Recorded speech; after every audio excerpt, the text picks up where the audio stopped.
7-8 faces में election होते हैं तो 2 दिन और लग जाएंगे तो क्या बड़ी बात हो जाएगी। तो मैनुअली भी काउंट करेंगे तो एक दिन में सारी काउंटिंग आसानी से हो सकती है। और सरकार ने ट्विटर को लिख दिया कि भाई इस ट्वीट को हटा दीजिए। क्यों इस हद तक सरकार जा रही है? इसका मतलब ये है कि जिसको कहते हैं चोर की दाढ़ी में तिनका।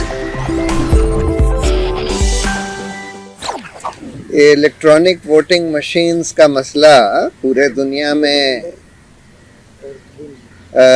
चर्चित रहा है और जैसे जैसे इसकी समझ बढ़ती गई कि इलेक्ट्रॉनिक वोटिंग मशीन्स में छेड़खानी करी जा सकती है, वैसे वैसे यूरोप में ज़्यादातर देशों ने, अमेरिका में ज़्यादातर स्टेट्स ने, सब ने ईवीएम हटाकर वापस पेपर बैलेट पर चले गए।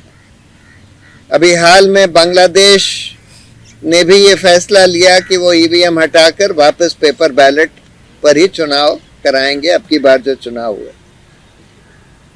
उधर जर्मनी के तो कॉन्स्टिट्यूशनल कोर्ट ने आदेश ही दिया पूरी सुनवाई करके कि ये इलेक्ट्रॉनिक वोटिंग मशीन से छेड़खानी हो सकती है, इसलिए पेपर बैलेट से ही चुनाव करवाया जाए। हमारी इलेक्शन कमीशन ये कहती है कि नहीं, हमारे ईवीएम ऐसे हैं जिसमें कोई छेड़खानी नहीं हो सकती। इस पर मदन लोकुर साहब के नेतृत्व में, जो कि पूर्व सुप्रीम कोर्ट के जज थे, एक सिटीजन्स कमीशन आयोजित हुआ जिसमें कि दुनिया के सबसे बड़े बड़े एक्सपर्ट्स, इलेक्ट्रॉनिक्स, कंप्यूटर्स, ईवीएम्स के सबसे बड़े बड़े एक्सपर्ट्स ने आकर डिपोज किया और आखिर में उन्होंने ये रिपोर्ट दी कि ये इलेक्ट्रॉनिक वोटिंग मशीन्स हिंदुस्तान की भी ऐसी हैं जिसमें छेड़खानी हो सकती है। तो इसलिए ये मांग बार बार उठ रही है। देखिए, सुप्रीम कोर्ट ने कई साल पहले ये आदेश दिया कि इलेक्ट्रॉनिक वोटिंग मशीन के साथ आप पेपर ट्रेल भी लाइए, क्योंकि जब तक पेपर ट्रेल नहीं होगी तब तक हम ये नहीं कह सकते कि भाई जितने लोगों ने जिसको वोट दिया उतने ही रिकॉर्ड हो रहे हैं कि नहीं हो रहे। और उसके बाद ये वीवीपैट मशीन्स आई। अभी तक वीवीपैट में सिर्फ 2% वीवीपैट मशीन्स के पेपर स्लिप्स की काउंटिंग करी जा रही है। ये बार बार डिमांड किया गया कि भाई सारे वीवीपैट स्लिप्स को काउंट करिए, सिर्फ 2% क्यों? कि भाई सारे वीवीपैट स्लिप्स को काउंट करिए, सिर्फ 2% क्यों नतीजे आने में? अरे भाई, आप वैसे भी काउंटिंग जो है चुनाव होने के 1-1 महीने बाद करते हैं, 7 फेजेस में इलेक्शन करते हैं, 7-8 फेजेस में इलेक्शन होते हैं, तो 2 दिन और लग जाएंगे तो क्या बड़ी बात हो जाएगी। लेकिन वो कहते हैं कि नहीं, हम नहीं काउंट करेंगे। लेकिन मैं ये पहले मानता था कि अगर सारे वीवीपैट काउंट हो जाएं तो उसके बाद फिर रिजल्ट फ्री एंड फेयर हो जाएगा।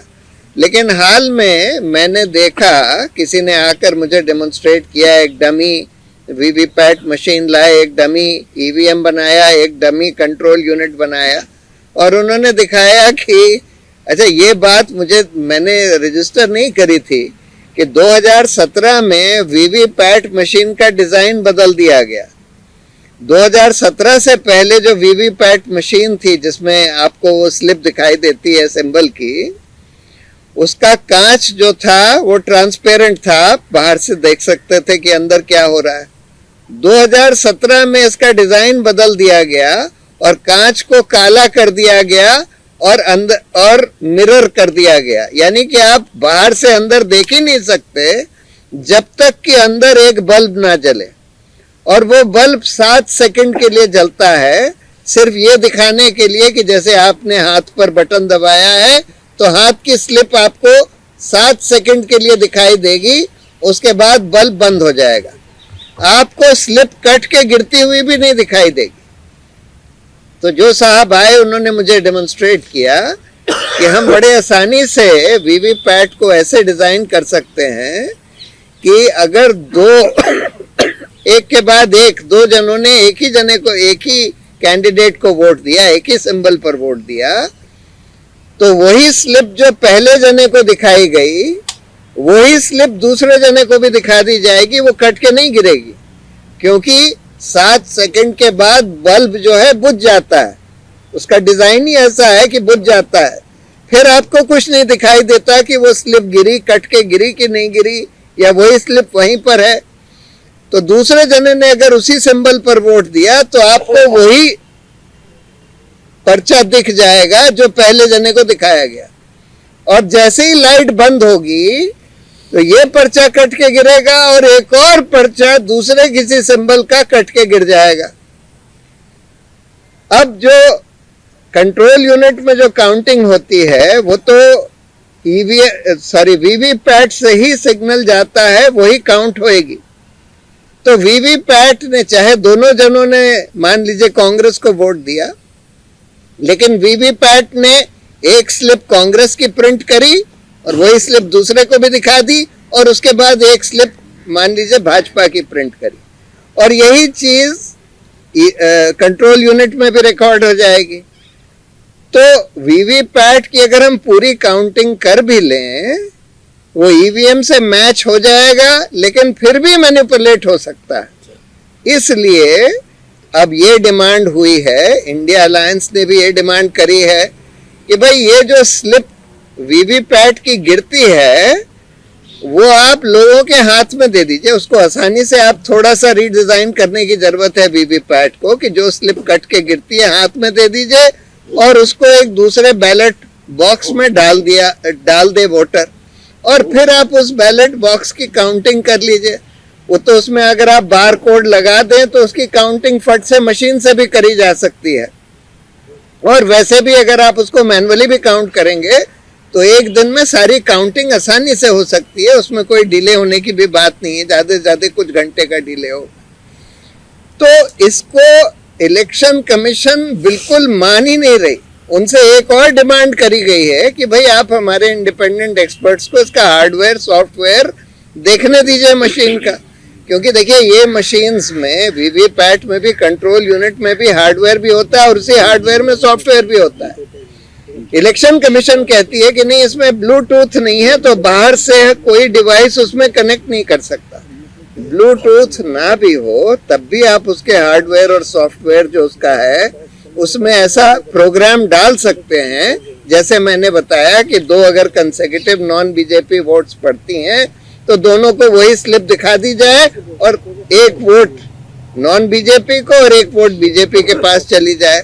ऐसा प्रोग्राम आसानी से डिजाइन किया जा सकता है। यही बात सिटीजन्स कमीशन ने भी कही थी, और इसीलिए यह सवाल उठ रहा है कि क्यों ये सरकार और उनका इलेक्शन कमीशन इस बात को इतना ज्यादा रेजिस्ट कर रहा है कि हम ना तो आपको मशीन को देखने देंगे और ना ही हम पेपर स्लिप आपके हाथ में देंगे वहां डालने के लिए, ना ही हम वीवीपैट की पूरी काउंटिंग करेंगे।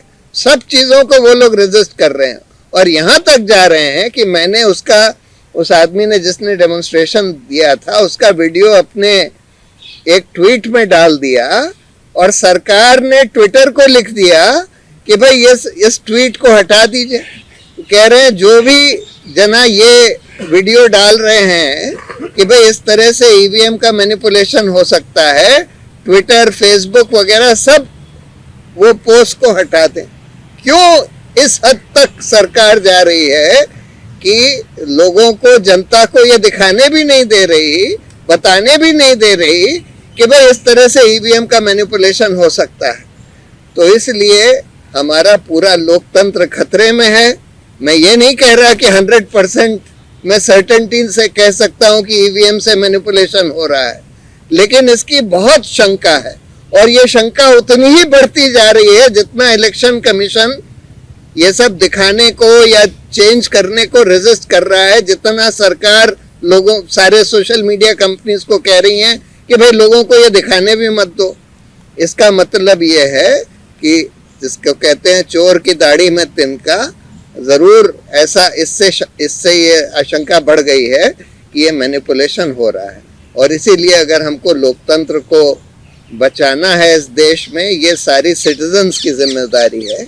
इसीलिए पूरे हिंदुस्तान में सिटीजन्स का बड़ा मूवमेंट होना चाहिए। पॉलिटिकल पार्टीज की भी जिम्मेदारी है, लेकिन आफ्टर ऑल लोकतंत्र तो हमारे लिए है, इसलिए पूरे देश में एक बड़ा पीपल्स मूवमेंट ईवीएम हटाओ लोकतंत्र बचाओ के नाम से चलना चाहिए और वापस पेपर बैलेट की तरफ हम लोग को आना चाहिए।